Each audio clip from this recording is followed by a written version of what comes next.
ভবানী ভবনে সিআইডি অফিসে গেছিলাম। সেখানে আমাকে প্রায় 5.5 ঘন্টা জিজ্ঞাসাবাদ করেছে তদন্তকারী সংস্থার প্রতিনিধি, এবং আমি তাদের সাথে সহযোগিতা করেছি।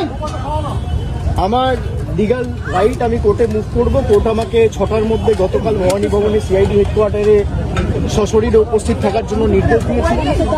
আমি কমপ্লাই করে প্রায় 12-13 মিনিট আগে, 6টার আগেই কালকে ভবানী ভবনে গেছি, এবং 11:30টার কাছাকাছি ইন্টারোগেশন প্রশ্ন উত্তর পর্ব শেষ হয়। প্রায় 5.5 ঘন্টা হয়েছিল, এবং আমাকে আবার সেখানে একটা নোটিশ দিয়ে আগামী 14 তারিখ অ্যাপিয়ার করার জন্য বলা হয়।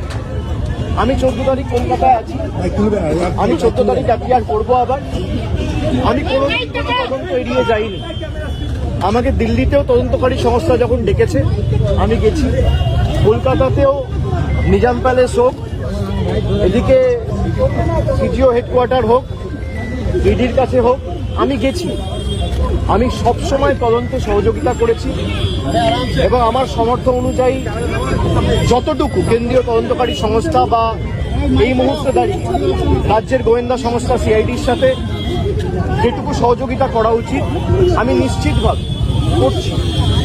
আজকে আমাদের দলনেত্রীর বাড়িতে কিছু বৈঠক ছিলেন পূর্ব নির্ধারিত, সেখানে একাধিক বিধায়ক থেকে সাংসদ ছিলেন, এবং আমাদের মিটিংগুলো চলাকাল খুব সম্ভবত 4:30 নাগাদ যে সিআইডির একটা টিম এসেছে আবার কোনো একটা আলাদা মামলায় আমাকে নোটিশ দিত। তো আমি আমার সেক্রেটারির মারফতে তাদেরকে অনুরোধ করি যে আমি এই মুহূর্তে আমার বাড়িতে সশরীরে উপস্থিত নেই বলে আপনারা চিঠিটা অন্য কাউকে দিয়ে দিন, সে রিসিভ করে আমার পক্ষ থেকে নিয়ে নেন। এবং আমি অনুরোধ করি যে আপনারা যদি আমাকে দিতে চান তাহলে আপনাদের অপেক্ষা করতে হবে, তার কারণ আমি এই মুহূর্তে আসতে পারবো না মিটিং থেকে বেরিয়ে। আপনি আপনার মতো করে যখন ইচ্ছা বাড়িতে নিয়ে বলবেন যে আপনাকে ছাড়া কাউকে আমরা দেবো না। আমি যদি বাড়িতে না থাকি তাহলে আপনাকে অপেক্ষা করতে হবে আমার ফেরার জন্য। এখন প্রায় 7:20 বাজে, আমি বাড়িতে ঢুকেছি, আপনাদের সাথে কথা বলছি 5-10 মিনিট হয়েছে। 6-7টার মধ্যে আমি বাড়িতে ঢুকেছি। আমি ঢুকে দেখছি সিআইডির প্রতিনিধিরা নেই, তারা ফিরে গেছে। তারা যদি পরবর্তীকালে আমাকে ফোন করে আসে, আমার সাথে যোগাযোগ করে আসে, এবং আমাকে বলে কোন সময় গেলে আমি বাড়িতে থাকবো, তখন নোটিশ দেবে, আমি নিশ্চিতভাবে জানাবো। আমি যখন বাড়িতে উপস্থিত নই সশরীরে, তখন যদি তারা এসে নোটিশ, তখন যদি তারা আসে নোটিশ দিতে, এবং একদম স্পষ্টভাবে বলে যে আপনাকে ছাড়া কাউকে নোটিশ আমরা দেবো না, আপনার হয়ে কেউ যদি রিসিভ করতে চায় সেই সুযোগ পাবে না, তাহলে আপনাকে আমার ফেরার জন্য অপেক্ষা করতে হবে। তো আমি আপনাদের মাধ্যমে আমি অনুরোধ করবো যে যারা নোটিশ দিতে এসেছিল আপনারা যদি আসেন নিশ্চিতভাবে যোগাযোগ করে আসুন, আর না হলে অপেক্ষা করুন। আমি যখন ফিরবো আমি তখনই এই নোটিশটা আপনাদের তরফ থেকে আপনাদের কাছ থেকে নিতে পারবো। আপনারা যারা আমাকে প্রশ্ন করছেন আপনি তদন্ত এড়িয়ে যাচ্ছেন, আমি কোনো তদন্ত এড়িয়ে যাই, আমার দোকানোর কিচ্ছু নেই। আমি কেন্দ্র তদন্তকারী সংস্থার সম্মুখীন হয়েছি এখনো পর্যন্ত 8 থেকে 10 বার। যারা এতদিন ধরে তদন্ত চালাচ্ছে আমাকে যখনই ডেকেছে আমি গেছি। আমাকে সিআইডি সামান দিয়েছিল, প্রথম সামান 30 তারিখ। 30 তারিখ বিকেলে আমার উপর আক্রমণ হয়, আপনারা দেখেছেন। 48 ঘন্টা আমি বাড়ি থেকে বেরোতে পারিনি। আমি সময় চেয়েছিলাম, আমাকে 8 তারিখ ডাকা হয়েছে। 8 তারিখ আমি ছিলাম না। আমি 6 তারিখ দিল্লির উদ্দেশ্যে রওনা দিয়েছিলাম, ইন্ডিয়া জোটের মিটিং ছিল। 8 তারিখ তারা জানে যখন আমি দিল্লিতে, তখন 8 তারিখ বিকেলে নোটিশ দিয়ে বলা হচ্ছে 9 তারিখে আসুন। 9 তারিখেও আমার বৈঠক ছিল। আমি গতকাল সঙ্গে সঙ্গে যখনই আমি কোর্টের নির্দেশ পেয়েছি আমি সঙ্গে সঙ্গে 6টার আগে গেছি, এবং তারা যে প্রশ্নগুলো করেছে আমি তো এখানে আলোচনা করতে পারি না, যদিও আমি দেখছি মিডিয়া অনেক কিছু বেরিয়েছে। আমায় কি প্রশ্ন করেছে তদন্তকারী সংস্থার কাছে আর আমার সাথে কি আলোচনা হয়েছে এটা মিডিয়ায় চলে আসছে। এবং আমি বাড়ি ফেরার আধ ঘন্টার মধ্যে আমাকে প্রথম প্রশ্ন কি করা হয়েছে আমাকে দ্বিতীয় প্রশ্ন কি করা হয়েছে, তার উত্তরে আমি কি বলেছি সব আমি দেখছি মিডিয়ায় রিপোর্ট হয়ে গেছে। আমি এটা নিয়েও আগামী দিন হাইকোর্ট মুভ করব। আমি যখন তদন্তে কি আলোচনা হয়েছে কারোর সাথে আলোচনা করছি না, তার মানে আমি ধরে নিতে পারি তদন্তকারী সংস্থার কাছ থেকে মিডিয়ায় এই খবরগুলো লিক হচ্ছে। যদি লিক হয়ে থাকে ইনভেস্টিগেশনের উদ্দেশ্য তো ঠিক না।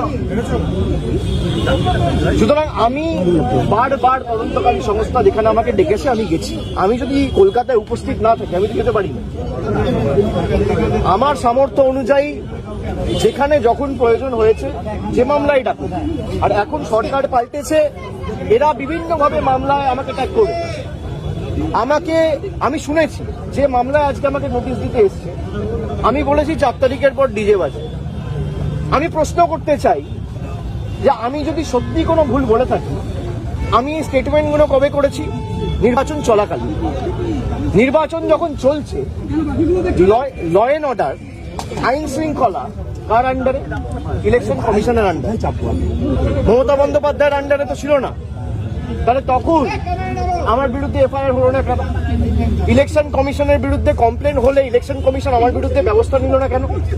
তার কারণ আমি যদি ডিজে বাজানোর কথা বলে থাকি, দেশের স্বরাষ্ট্রমন্ত্রী বলেছেন তৃণমূলের লোকেদের উল্টো করে ঝুলিয়ে দিয়ে সোজা করে দেবে।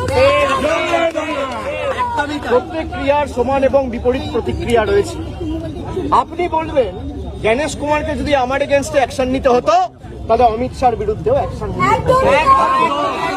অমিত শাহর বিরুদ্ধে অ্যাকশন নেওয়ার ক্ষমতা ইলেকশন কমিশনের নেই, তাই আমার বিরুদ্ধেও অ্যাকশন নিতে পারেনি। সরকার বদলেছে, এখন মামলা হয়েছে।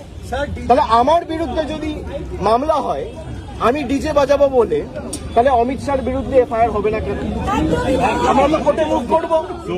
তদন্তকারী সংস্থার কাছে রাজ্যের মুখ্যমন্ত্রী যদি এই কেস আমি বাংলা থেকে বহিরাগতদের আক্রমণ করেছি বলে আমার ভাষণে এই তদন্তভার সিআইডি কে দেওয়া হয়, তাহলে যে বহিরাগতরা এসে বাঙালিকে আক্রমণ করেছে সেই মামলার দায়ভার কেন সিআইডি বা সিবিআই কে দেওয়া হবে না? এই প্রশ্ন তো উঠবেই। এই প্রশ্ন তো এড়িয়ে যেতে পারে না। আপনারা এসব চাপের রাজনীতি, দল ভাঙানো আমরা অনেকদিন ধরে দেখছি। এসব করে কোনো লাভ নেই। 30 লক্ষ মানুষকে আপনারা ভোটার তালিকার বাইরে রেখে ভোট করেও তৃণমূল 41% ভোট পেয়েছে। 2,60,00,000 ভোট তৃণমূল কংগ্রেস পেয়েছে। তাদের প্রতিনিধিত্ব তৃণমূল কংগ্রেস করবে। এক চুল জায়গা তৃণমূল কংগ্রেস ছাড়বে না।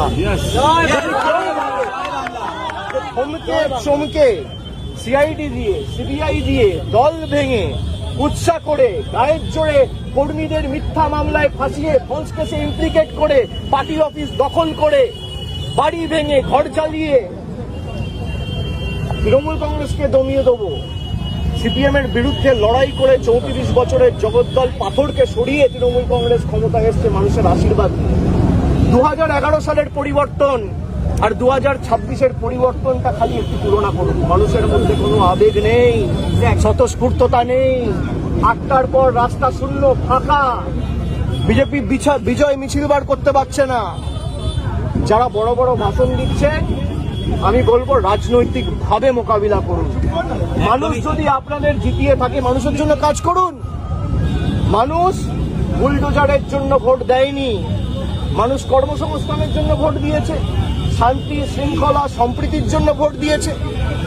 মানুষ উন্নয়নের স্বার্থে ভোট করুন। উন্নয়ন, দিল্লির সাথে লড়াই করে টাকা আনুন। আপনারা ভোটের আগে বলেছিলেন অন্নপূর্ণা ভান্ডার, আর ভোটের পর মানুষ দেখছে বুলডোজার। এই বিচারিত তো চলতে পারে না। আমি মিডিয়ার বন্ধুদের বলবো, কোনো স্পেকুলেশন, কোনো আলোচনা না করে যদি কেউ ভুল তথ্য পরিবেশন করেন, আমরা কিন্তু বাধ্য হব হাইকোর্ট, সুপ্রিম কোর্ট অবধি যেতে পৌঁছাতে। আপনাদের দায়িত্ব, আপনারা সঠিক তথ্যটা মানুষের কাছে উপস্থাপিত করবেন, পরিবেশন করবেন। আপনারা রটনাকে ঘটনা বানিয়ে দেখাবেন না। আমার সাথে তদন্তকারী সংস্থার কি কথা হলো, আমার সাথে অন্য কারোর কি কথা আপনি দেখিয়ে দিচ্ছেন। আমার সাথে রাহুল গান্ধীর মিটিং হয়েছে, তৃতীয় ব্যক্তি কেউ নেই। আমি আর রাহুল গান্ধী কি কথা হয়েছে আপনারা জেনে গেছেন। আমিও মিডিয়ার সাথে কথা বলবো। আপনারা জানছেন কোথেকে? আপনারা আপনাদের মতো স্পেকুলেট করে খবর যা পাচ্ছেন বলে দিচ্ছেন।